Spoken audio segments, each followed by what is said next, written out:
बिस्मिल्लाहिर्रहमानिर्रहीम। 4th class इस हफ्ते का हम नेक्स्ट लेक्चर स्टार्ट करते हैं।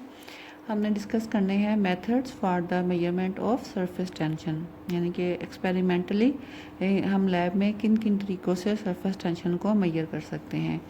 तो वैसे तो इसके 3 मेथड्स हैं। One is called as capillary rise method, second is called as torsion method and third is called as drop method.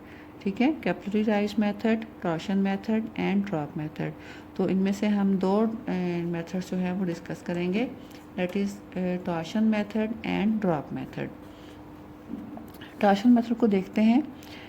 Principal जो है टॉर्शन मेथड का, जिसके ऊपर ये मेथड बेस करता है, that we in this method we measure the force which is required to detach a horizontal platinum ring from the surface of liquid. यानी कि देखें, ये एक प्लैटिनम रिंग है जो कि यहाँ पे इस ट्रे में लिक्विड है। तो इस लिक्विड के साथ जब ये रिंग टच कर रहा होगा तो फिर आपने एक्सपेरिमेंटली प्रोसीजर भी हम पढ़ेंगे कि हम क्या प्रोसीजर फॉलो करते हैं। तो इस रिंग को लिक्विड की सरफेस से आपने डिटैच करना है। डिटैच मीन इसको लिक्विड की सरफेस से आपने अलग करना है, सेपरेट करना है। तो इस प्रोसेस में जो फोर्स रिक्वायर्ड होगी that will give you the measure of surface tension of the liquid, क्योंकि जितना ज़्यादा लिक्विड का सरफेस टेंशन होगा उतना ही ज़्यादा फोर्स आपको अप्लाई करना पड़ेगी इस रिंग को लिक्विड की सरफेस से डिटैच करने के लिए।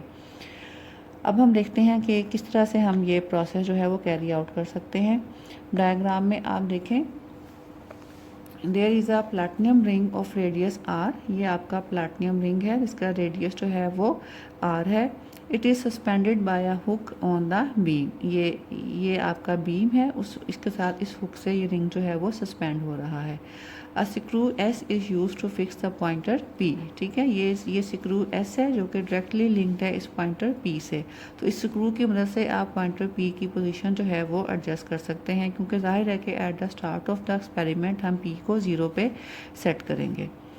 T is the torsion wire, this is the torsion wire, यानी कि जब आप एक स्पेसिफिक नॉब घुमाएंगे तो इस वायर में जो है वो एक टेंशन क्रिएट होगा, एक टॉर्शन क्रिएट होगा जो कि इस रिंग को ऊपर की तरफ लिफ्ट करने में हेल्प करेगा।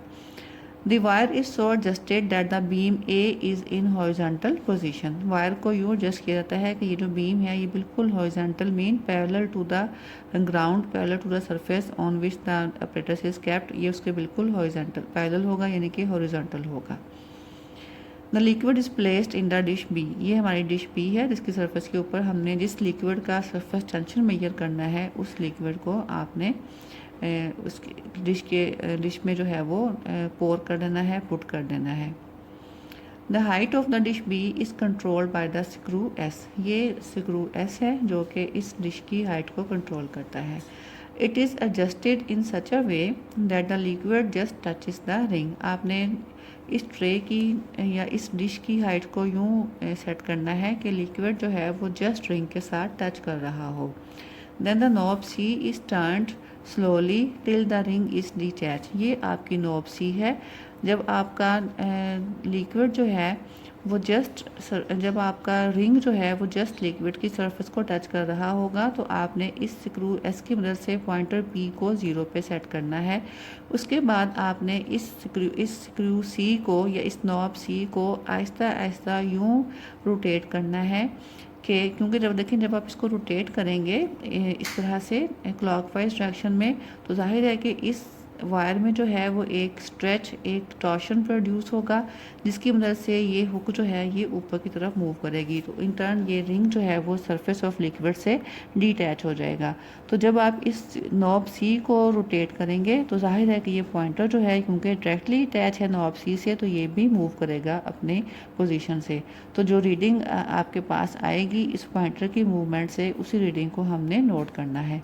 During this process, the reading on the circular scale D, this is the circular scale D, जिसमें आप देखें यहाँ पे ये डिवीजन भी की हुई है, is kept in its horizontal position by means of the screw S। ठीक है, तो ये सर्कुलर पोजीशन, ये जो सर्कुलर स्केल है उसको हमने हॉरिजॉन्टल पोजीशन पे ही रखना है।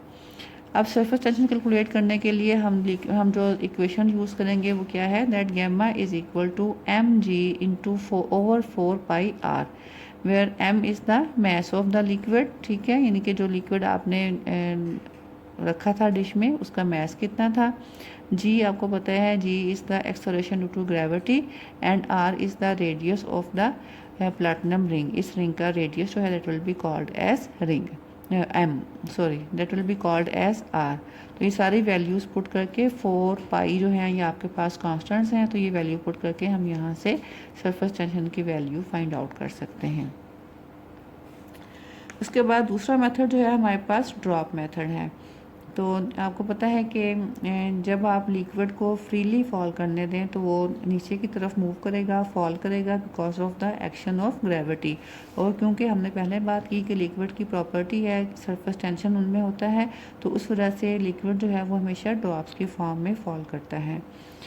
अब सरफेस टेंशन जो है वो ड्रॉप को जो है ऊपर की तरफ फोर्स करता है, अपवर्ड फोर्स अप्लाई करता है ड्रॉप के ऊपर, जबकि जो वेट है ड्रॉप का वेट जो है वो किस वजह से होता है, ग्रेविटी की वजह से, वो इसको डाउनवर्ड पुल करता है।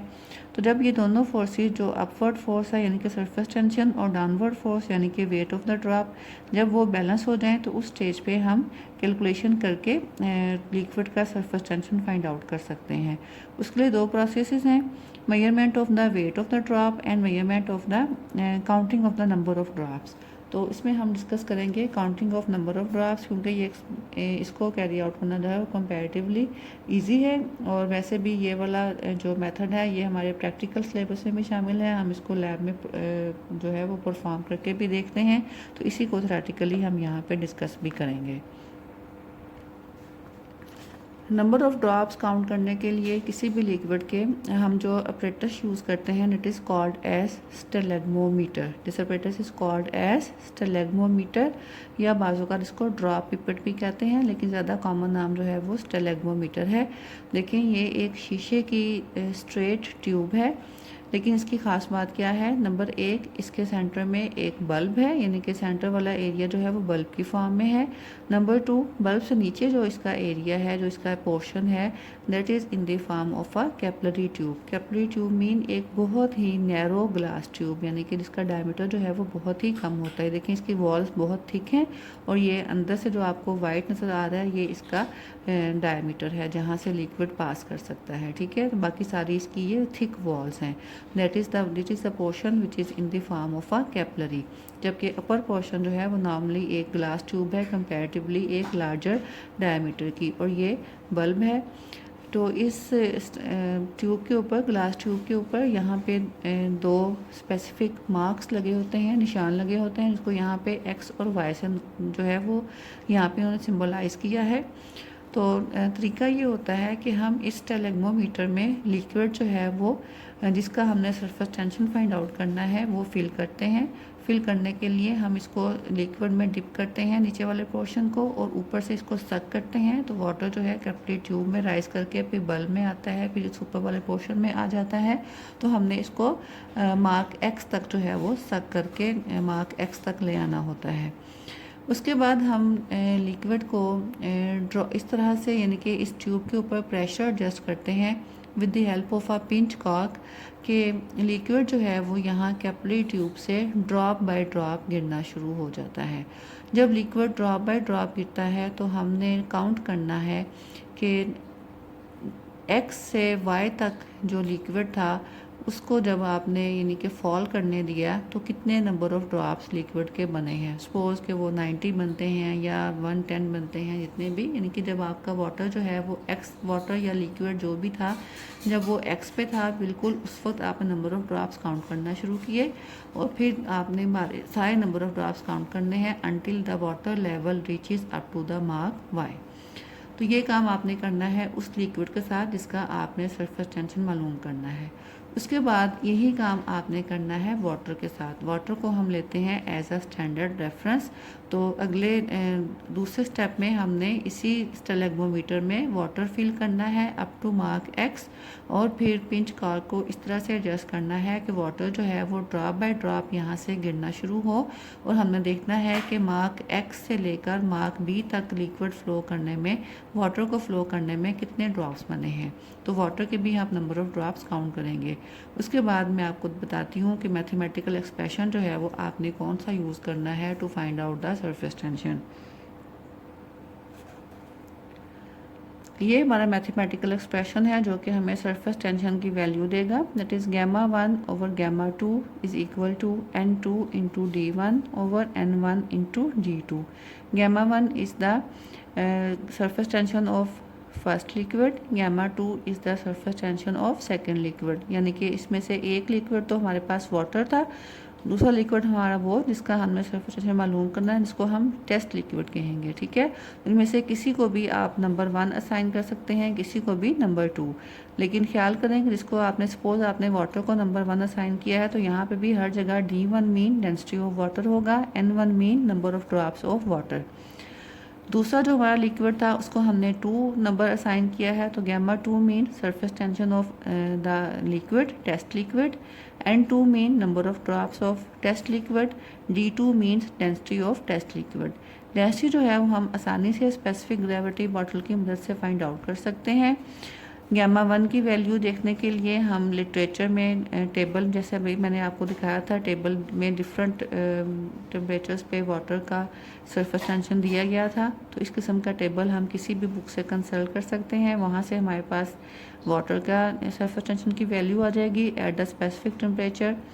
n2 हमने कैलकुलेट कर लिया स्टेलेग्मोमीटर से, डेंसिटी ऑफ वाटर हम फाइंड आउट कर लेंगे। n1 भी हमने कैलकुलेट किया स्टेलेग्मोमीटर से, density of the other liquid भी फाइंड आउट कर लेंगे।